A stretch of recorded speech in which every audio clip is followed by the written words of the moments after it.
ओडिशा के पुरी में भगवान जगन्नाथ के एक भक्त रहते थे जिनका नाम था श्री माधव दास, जो अकेले ही रहते थे और उन्हें संसार से कोई लेना देना नहीं था।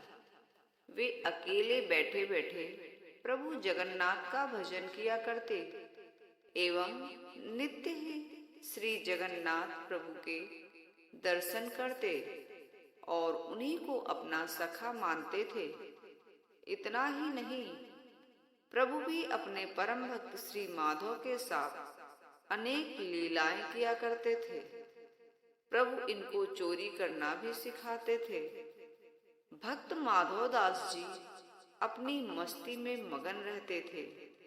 एक बार माधव दास जी अतिसार उल्टी दस्त से पीड़ित हो गए। वे इस रोग के कारण बहुत दुर्बल हो गए और उठने बैठने में भी समर्थ नहीं रहे। वैसे अपनी क्षमता के अनुसार वे अपने सभी कार्य स्वयं ही किया करते थे और किसी भी अन्य व्यक्ति से मदद नहीं लेते थे। कोई कहे, महाराज जी हम आपकी सेवा कर दें, तो वे कहते थे कि नहीं, मेरे तो एक जगन्नाथ ही हैं, वही मेरी रक्षा करेंगे। ऐसी दशा में जब उनका रोग बढ़ गया तो वे उठने बैठने में पूरी तरह से असमर्थ हो गए। तब श्री जगन्नाथ जी स्वयं सेवक बनकर इनके घर पहुंचे और माधव दास जी को कहा कि हम आपकी सेवा कर दें। भक्तों के लिए आपने क्या नहीं किया, क्योंकि उनका रोग इतना बढ़ गया था कि उन्हें पता भी नहीं चलता था कि वे कब मलमूत्र त्याग देते थे, जिसकी वजह से उनके वस्त्र गंदे हो जाते। उन वस्त्रों को भगवान जगन्नाथ स्वयं अपने हाथों से साफ करते। इतना ही नहीं, प्रभु उनके पूरे शरीर को भी साफ करते थे। जब माधव दास जी को होश आया तब उन्होंने तुरंत पहचान लिया कि यह तो मेरे प्रभु ही हैं। एक दिन श्री माधव दास जी ने प्रभु से पूछ ही लिया, प्रभु आप तो त्रिभुवन के मालिक हो, स्वामी हो, आप मेरी सेवा कर रहे हो। आप चाहते तो मेरा ये रोग भी तो दूर कर सकते थे। रोग दूर कर देते तो ये सब करना ही नहीं पड़ता। भक्त की बातें सुनकर प्रभु ने कहा, देखो माधव, मुझसे भक्तों का कष्ट सहा नहीं जाता। इसी कारण तुम्हारी सेवा मैंने स्वयं की। जो प्रारब्ध होता है उसे तो भोगना ही पड़ता है। अगर उसे नहीं काटोगे इस जन्म में तो उसे भोगने के लिए तुम्हें फिर अगला जन्म लेना पड़ेगा।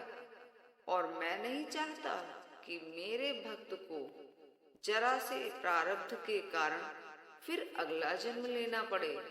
इसीलिए मैंने तुम्हारी सेवा की। इसलिए, लेकिन अगर फिर भी तुम कह रहे हो तो भक्त की बात भी नहीं टाल सकता। प्रभु जगन्नाथ अपने भक्तों के सहायक बन उन्हें प्रारब्ध के दुखों से, कष्टों से सहज ही पार कर देते हैं।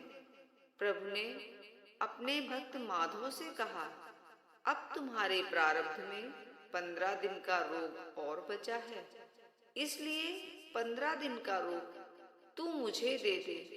इसके बाद प्रभु जगन्नाथ ने अपने भक्त माधव दास के बचे हुए 15 दिन का रोग स्वयं ले लिया।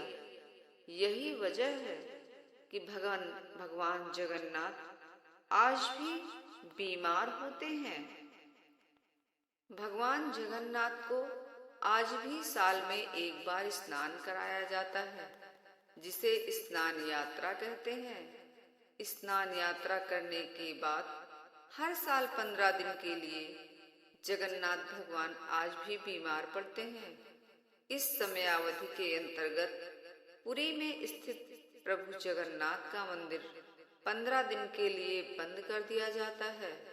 इस समय में प्रभु की रसोई भी बंद कर दी जाती है, जो कभी बंद नहीं होती। भगवान की इस अवस्था में उन्हें 56 भोग नहीं खिलाया जाता। इस समय उन्हें 15 दिनों तक आयुर्वेदिक काढ़े का भोग लगाया जाता है। जगन्नाथ धाम मंदिर में भगवान की बीमारियों की जांच करने के लिए हर दिन वैद्य भी आते हैं। काढ़े के अलावा प्रभु को फलों का रस भी दिया जाता है। उन्हें रोजाना शीतल लेप भी लगाया जाता है। फलों के रस तथा छेने का भोग लगाया जाता है और रात में सोने से पहले मीठा दूध अर्पित किया जाता है। भगवान जगन्नाथ बीमार होने के बाद 15 दिनों तक आराम करते हैं। आराम के लिए 15 दिन तक मंदिरों के कपाट भी बंद कर दिए जाते हैं और उनकी सेवा की जाती है ताकि वे जल्द से जल्द ठीक हो जाएं। जिस दिन वह पूरी तरह से ठीक होते हैं, उसी दिन प्रभु जगन्नाथ की यात्रा निकाली जाती है और भगवान जगन्नाथ के दर्शन पाने के लिए वहां असंख्य भक्त उमड़ते हैं। मान्यताओं के मुताबिक भगवान जगन्नाथ अपने भक्तों को बीमारी से बचाने के लिए हर साल खुद बीमार पड़ते हैं ताकि भक्तों के दुख दर्द वे अपने ऊपर ले सकें। जय जगन्नाथ भगवान की।